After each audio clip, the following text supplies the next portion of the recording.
No doubt you've heard the biggest story in the news about the escalation of the conflict between Israel and Palestine on the Gaza Strip. They call it a war. Well, one side has the fourth largest army in the world and the latest technology being aided by the US with the largest, most powerful military the world has ever known. The other side has no military at all. But regardless of this inequality, there is another truth about this conflict, a fact far more important but always ignored by Western media. Let's peel back the layers of this complicated onion to reveal this hidden, always ignored and forgotten fact. Israel is illegally occupying Palestine land and has been since 1967. During the Six-Day War in 1967, Israel took Palestinian territory, including East Jerusalem, and Israel has been annexing Palestinian territory ever since. Now, when I say this land grab is illegal, I don't mean it's just immoral and a violation of human rights, which of course it is. I mean it's against international law.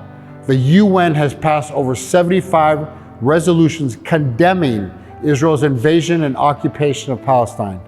The UN Criminal Court has declared Israel's treatment of the Palestinians a war crime. Amnesty International has listed Israel officially as an apartheid state. When the Western media uses words as, it's complicated, it's a conflict, or war, they're deliberately misleading the public about the true nature of this Israel-Palestinian relationship and shielding Israel from facing consequences for its crimes, war crimes. But how did we get here? Why is America protecting Israel from the same pressure, the international pressure and scrutiny that forced South Africa to change its racist and apartheid policies? Why isn't the UN Security Council trying to stop Israel from continuing its war crimes against Palestinians after passing so many resolutions condemning these actions? And more importantly, what will become of the Palestinian people?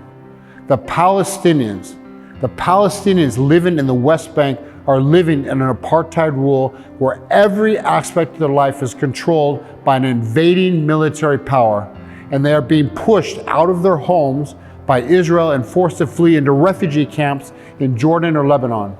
The Palestinians living in Gaza are under an Israeli blockade that does not allow food, medicine, humanitarian supplies. It doesn't allow anything in or out of Gaza.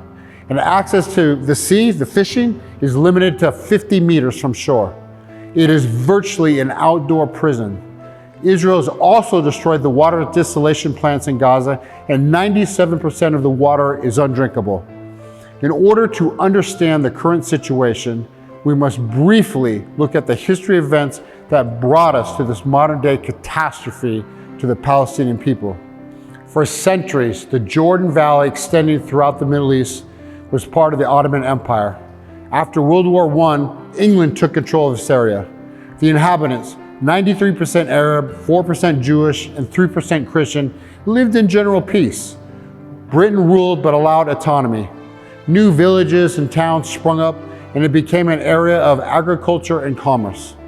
During this time in Europe, however, Jews were not often welcomed in the so-called Christian countries. Many Jews found safe haven in the Middle East.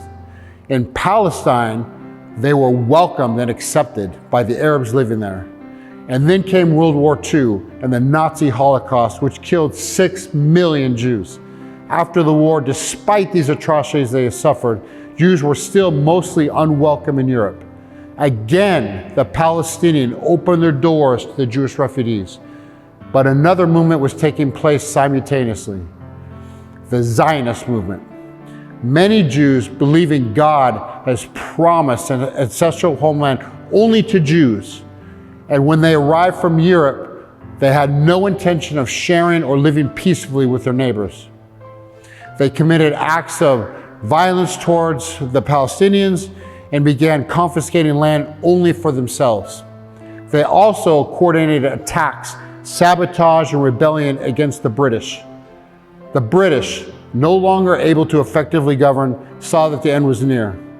English troops and personnel left Palestine. However, sympathy for the Jewish plight remained strong among members of the British Parliament, with key members from England's government and Jewish leaders, Israel in 1948 became a country. Nearly 70% of the Palestinian territory was given to Israel by the UN. The first order of the new state of Israel was to expel all Palestinians. Over 750,000 Palestinians whose family had been living on the land for centuries were forced out of their homes and into refugee camps in neighboring Jordan and Lebanon. This tragedy is known as a Nakba. It is against the law to mention the Nakba in Israel. When Palestinians and the surrounding countries fought back, Israel, with America's help, easily won this war and then proceeded to take and occupy all of Palestine. The UN called this a war crime and ordered Israel to withdraw from Palestine. And as we now know, Israel never intends to give this land back. Also in 1967, Israel launched an attack against Egypt and its neighbors and took more land belonging to the Palestinians, and then began a systematic displacement of Palestinian families from their homes. Palestinian villages were razed to make room for illegal Jewish settlements. If I'm Jewish and I live in New York, for example, I can go to Israel, even if I've never been there before in my life. I can prove my Jewish heritage, and then I have the right to claim a home. I can move into a home that belongs to a Palestinian family, and maybe that family's lived there for centuries.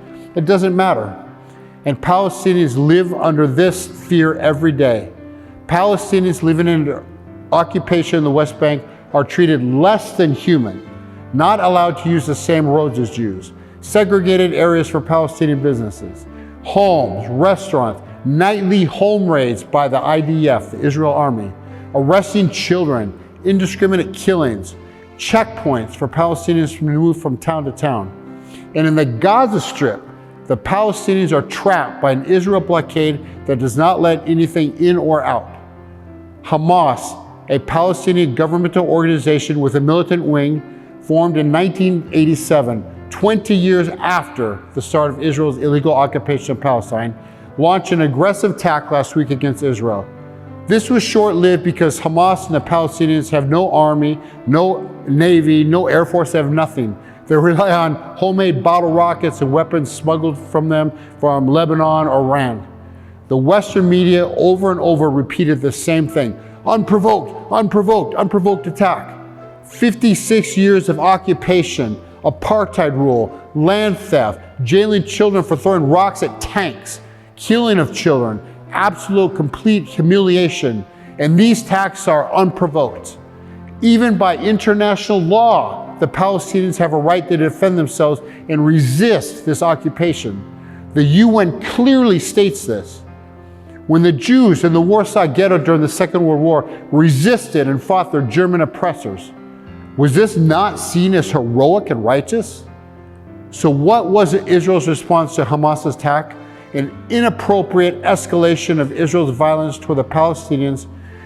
Over 100,000 Israel citizens took to the streets to demand the government pull back the annihilation of Gaza. They knew it was genocide, and that's completely what it is, an annihilation of a people.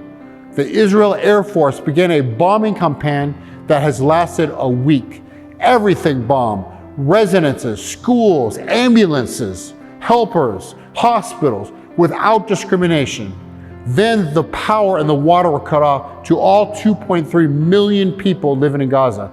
How long can a person survive without power? How about water? How about a child without water? This is nothing short of genocide. I am shocked as the world idly sits by at the prospect of over 2 million people losing their lives by a racist apartheid state. The US, Britain, and other European countries promise Israel unconditional support.